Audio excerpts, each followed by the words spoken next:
Olá, pessoal, eu sou Thaís, professora aqui na Já Passei, e hoje nós vamos falar um pouquinho sobre Vygotsky, especificamente sobre linguagem e pensamento, tá? Então vocês devem saber que Vygotsky falou muitas coisas sobre desenvolvimento da criança, desenvolvimento infantil como um todo. Tem várias teorias que são mais conhecidas como zona de desenvolvimento proximal, entre outras coisas, mas aqui, especificamente nessa aula, a gente só vai falar sobre linguagem e pensamento. Tem um pensamento base, assim, do Vygotsky que é importante a gente sempre lembrar.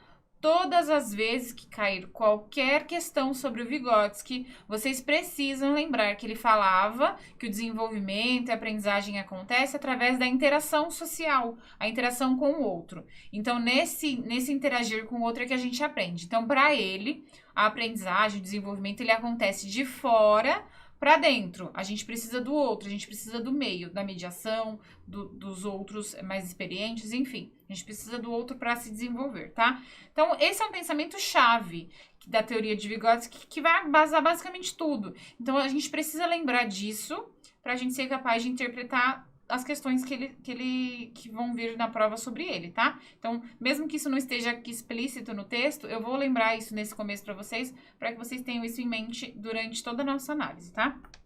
Então, começando, essa aqui é a capinha do livro, tá? É uma das capinhas, tem outras, depende da edição, mas essa aqui é uma das. De acordo com Vygotsky, a linguagem é uma ferramenta para mediação entre o indivíduo e o ambiente em que ele vive. Através da linguagem, as crianças aprendem a se comunicar com outras pessoas, a compreender o mundo que as cerca e a expressar, né, se expressar de forma cada vez mais sofisticada. Então, vejam só, né, a gente não falou com essas palavras que eu coloquei antes, mas lembra, ele falou que a criança se desenvolve, né, de fora para dentro através da interação social. E aí aqui ele vai falar sobre linguagem. A linguagem é uma das formas que a criança busca para fazer a gestão dessa comunicação. Bom, se eu vou aprender e vou me desenvolver através da relação com os outros, eu preciso aprender a me comunicar com esses outros. Então, é aí onde entra a linguagem e a importância da linguagem. A linguagem é uma ferramenta de mediação, de intercâmbio, de troca entre o sujeito e o meio, e o ambiente, as outras pessoas, tá? Então, a linguagem é o meio da criança interagir com os outros, de se comunicar, se expressar. E a gente percebe, né, dentro do desenvolvimento, analisando o desenvolvimento infantil, e o Vygotsky percebeu isso também, que é algo gradativo, que vai ficando cada vez mais sofisticado. No início, a criança tem uma dificuldade muito grande de comunicação, e até que ela consegue. Então, tem etapas, né, que é o que a gente vai analisar agora. Então, para ele também, né, ele também acreditava que a linguagem é uma forma de regulação do comportamento. Então, além da linguagem ser uma ferramenta de comunicação, ó, vamos colocar aqui um asterisco, né, uma forma de comunicação e de interação, cadê? Aqui ele colocou mediação, mas podia ser interação também, duas palavrinhas importantes. A linguagem também é uma forma de regular o comportamento. Por quê? Porque já que as palavras, elas podem servir como um meio para a criança controlar suas próprias ações e emoções. Então, além de ter a função de comunicação, de interação e mediação, tem também a função de regulação do comportamento. Outra informação importante. A gente já vai falar um pouquinho mais sobre regulação do comportamento. Assim, a linguagem é uma ferramenta importante para a autorregulação, ou seja, a capacidade de controlar nossos próprios pensamentos, sentimentos e comportamentos. Então, aqui a gente começa a atrelar um pouquinho a linguagem ao pensamento. Então, quando a gente entende que a linguagem ela vai sendo incorporada na vida da criança gradativamente, e além de ser uma ferramenta de comunicação, também é uma ferramenta de controle das emoções, das ações, né? A gente entende que isso tem a ver com a função do pensamento, porque para eu me autorregular, eu preciso parar, pensar, refletir, pensar sobre o comportamento. Então, tem uma série de funções aqui que começa a se atrelar com o pensamento, né? Seguindo mais um pouquinho, o Vygotsky ele acreditava que a linguagem e o pensamento eles estão intimamente ligados e que a linguagem é um meio crucial para o desenvolvimento cognitivo. Ele defendia que a linguagem é um processo fundamental para a formação de conceitos e ideias abstratas e que o pensamento só se torna possível por meio da linguagem. Então, para o Vygotsky, a gente só pensa porque a gente se comunica, porque a gente tem a linguagem para fazer essa mediação, tá? Então, aqui, ó, vamos só pensar numa coisinha que acho que eu já vi em algumas questões e acho que cabe a gente ressaltar nesse momento. Ele não diz que a linguagem e o pensamento se desenvolve de forma paralela, de forma indivisível, inseparável, nada disso, indissociável, não.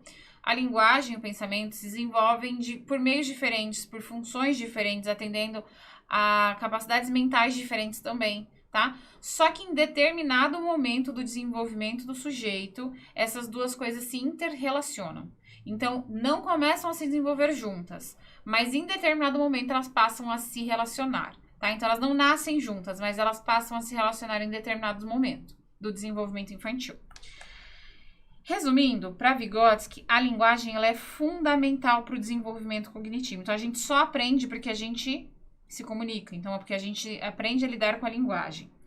E também social, tanto desenvolvimento cognitivo quanto social, porque gera a comunicação, né? Claro. E é por meio da interação social que as crianças aprendem a o quê? Usar essa linguagem para pensar, comunicar e regular o seu próprio comportamento. Para aqueles que veem na linguagem apenas como um código aleatório, o autor responderia: uma palavra que não representa uma ideia é uma coisa morta, da mesma forma que uma ideia não incorporada em palavras não passa de uma sombra. Ou seja, por que o pensamento e a linguagem passam a se interrelacionar? Porque quando a gente fala algo, então, por exemplo, eu falo casa, o que vocês vão pensar? Numa imagem de uma casa. Não vai ser a mesma casa que um ou outro vai pensar? Não, porque cada um vai ter uma imagem de casa. Algum vai pensar numa imagem de casa idealizada, outro vai pensar na própria casa. Não importa, mas a gente vai pensar numa casa, numa imagem de uma casa. Eu não posso falar casa e você vai pensar em cavalo. Porque eu falei casa, eu não falei cavalo. Então, o pensamento está muito atrelado à linguagem. Essa é a inter-relação. Então, por que ele coloca aqui, né? Que uma palavra que não representa uma ideia é uma coisa morta. Porque quando a gente fala algo, ela vai remeter uma imagem, um imaginário. E aí é onde entra o pensamento. Então, por que a linguagem se interrelaciona em determinado momento com o pensamento? Porque é quando a gente começa a atrelar a imagem ao pensamento, tá? E aí ela é algo vazio se não tiver essa imagem pra gente buscar abstrata. A gente não precisa estar com o objeto ali presente, mas a gente consegue no nosso pensamento formalizar isso, tá?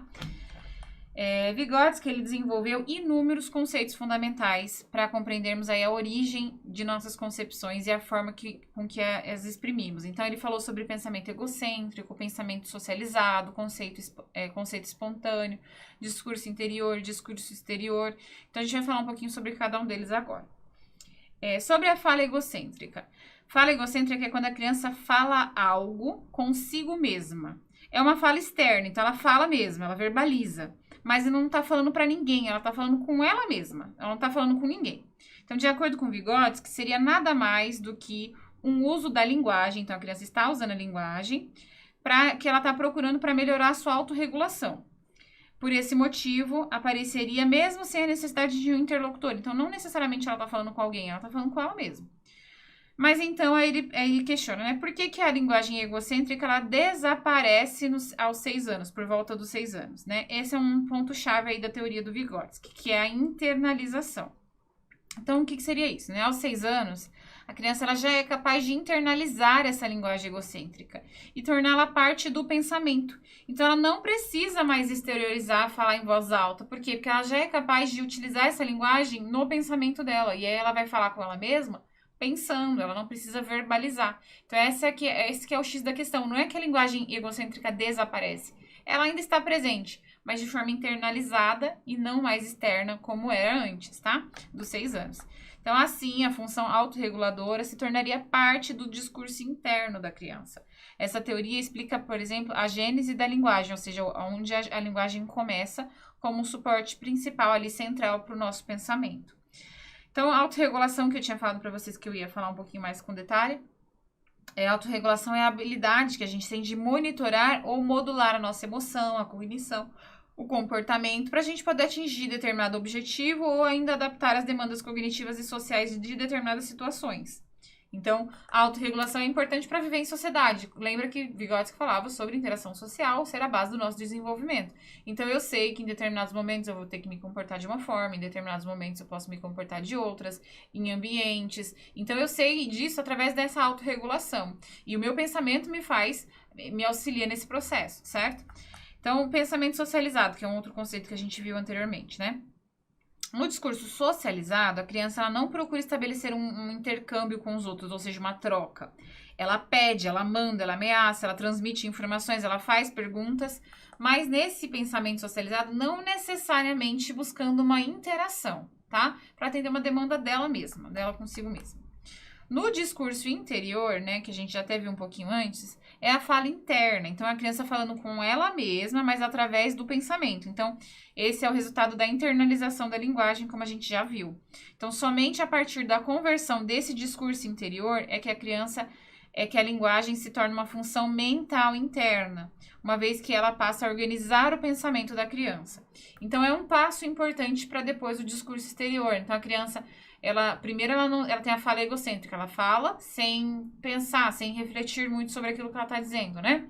Mas ela não fala consigo mesma. Quando ela consegue passar por esse processo da internalização, que acontece lá por volta dos 6 anos de idade, ela passa a organizar e ter a capacidade de organizar o próprio pensamento.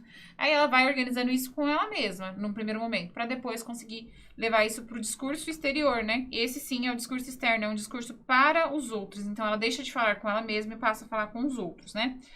Vygotsky afirma que o discurso interior é uma evolução do discurso egocêntrico, o qual o papel é importante no desenvolvimento da criança. O discurso interior, então, é um discurso para o próprio locutor, como a gente já havia visto.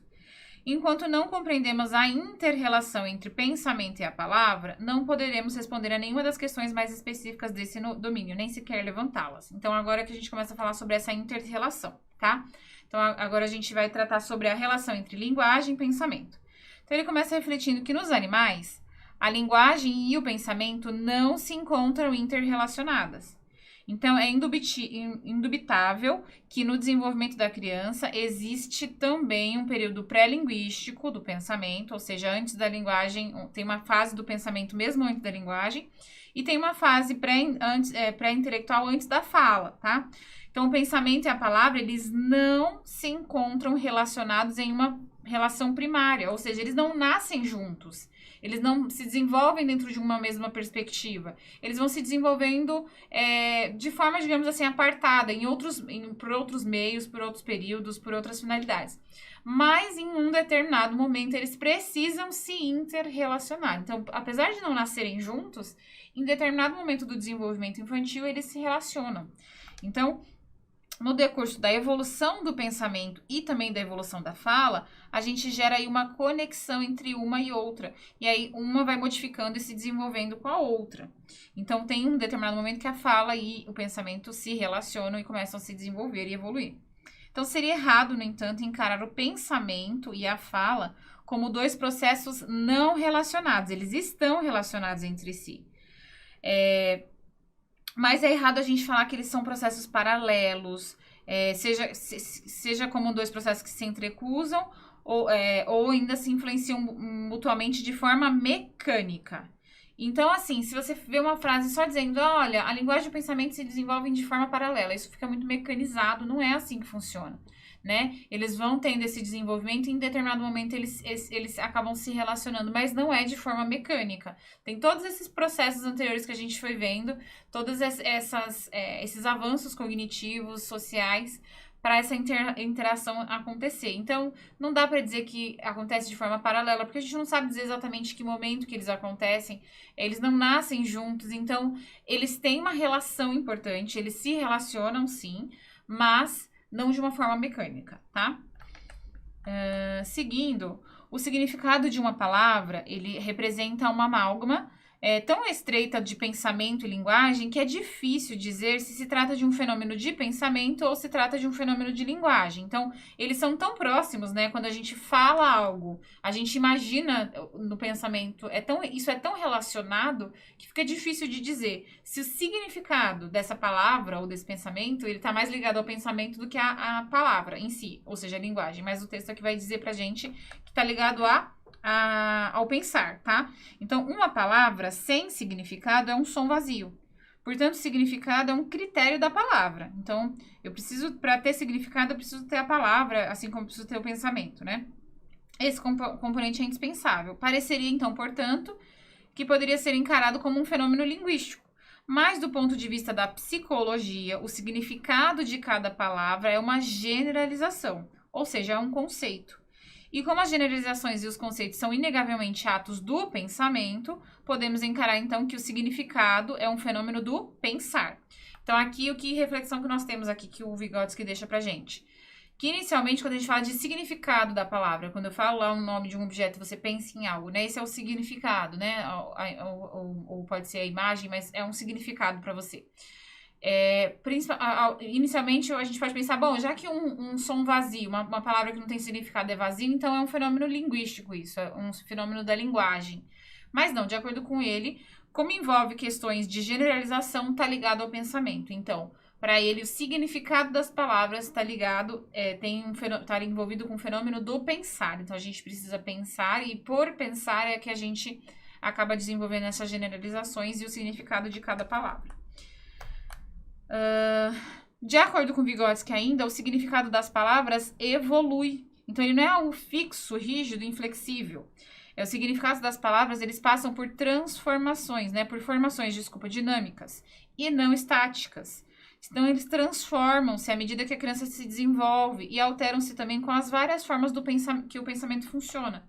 Então, assim, um exemplo clássico e básico é o mamar, né? Que a gente nunca sabe se a criança está pedindo para mamar, para um leite, ou se ela está pedindo a mãe. Por quê? Porque vai tendo essa evolução, né? A criança, ela vai, primeiro, inicialmente, pode ser que seja para um fim. Depois ela vai entendendo que essa mesma palavra pode ser aplicada para uma outra, ou essa parte da palavra pode ser aplicada para um outro meio também. Então, é uma evolução, né? Nesse sentido, a palavra vai evoluindo, esses significados vão também evoluindo. Então, pensa assim, tem palavras que funcionam dentro de um contexto, elas têm um significado, e dentro de outro contexto, elas vão ter outro significado. A criança pequena não é capaz de te dizer se está dentro de um significado ou outro, porque ela ainda não consegue estabelecer essa relação mais profunda. Mas à medida que essa linguagem e o pensamento vão se interrelacionando e a criança vai evoluindo no seu desenvolvimento, ela começa a ter essa facilidade de identificar, bom, aqui está dentro de um contexto, então faz sentido esse significado do que aquele outro significado. Então ela vai conseguindo fazer isso na medida da sua evolução. Então, quando começa a dominar a fala exterior, né, que a criança começa a conseguir se comunicar com os outros, ela começa ali por uma palavra, passando ali depois a ligar a 2 ou 3 termos entre si.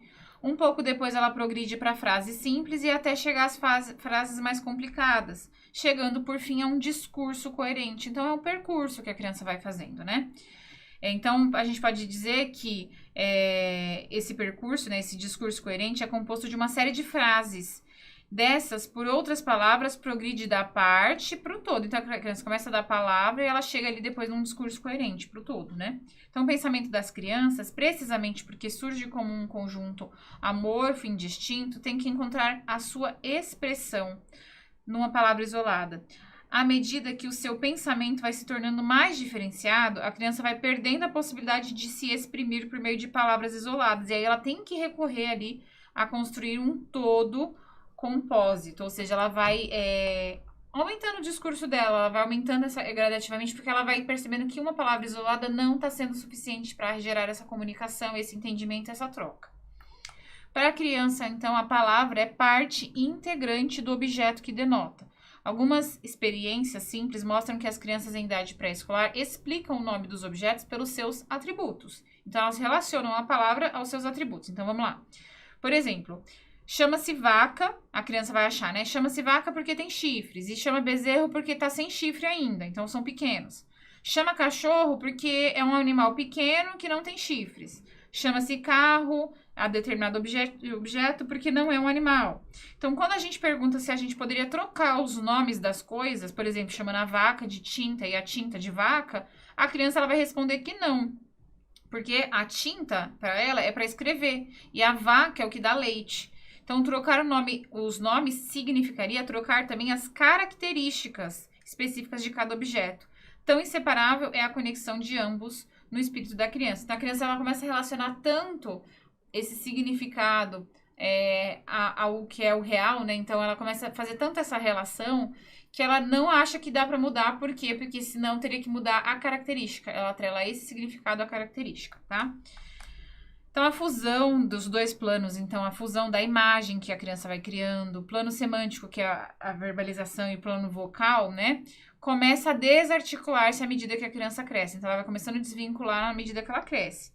E aí, a capacidade da criança de se comunicar através da linguagem vai se encontrar diretamente relacionada, então, com a diferenciação dos significados das palavras e seu discurso, e na sua consciência. Então, ela começa entendendo esses significados dentro das palavras, dentro do discurso e dentro do pensamento também, da consciência. Só quando esse desenvolvimento se encontra completo é que a criança se torna totalmente capaz de formular o pensamento e também compreender o pensamento dos outros. Então, gente, é um percurso que a criança vai seguindo, ela vai caminhando nesse desenvolvimento. É um processo que não se inicia junto, esse pensamento com a linguagem, mas em determinado ponto eles se encontram. E aí a criança vai tendo uma série de confrontos, de confrontações, para ela amadurecer tudo isso e ser capaz de atrelar esse pensamento, essa linguagem de forma mais complexa e estabelecer essa troca, essa comunicação efetiva dela com o meio. E aí, através disso, que o Vygotsky vai dizer que a criança começa a aprender. Porque é nessa relação que a criança estabelece que ela vai se desenvolvendo, tá? Então, basicamente, essas são as ideias sobre pensamento e linguagem que eu queria trazer para vocês aí com base em Vygotsky, né? De acordo com as coisas que ele escreveu. Se vocês tiverem ficado com alguma dúvida em algum ponto específico, estou à disposição aqui embaixo do campo de comentários, tá? A gente se vê aí numa próxima. Até mais!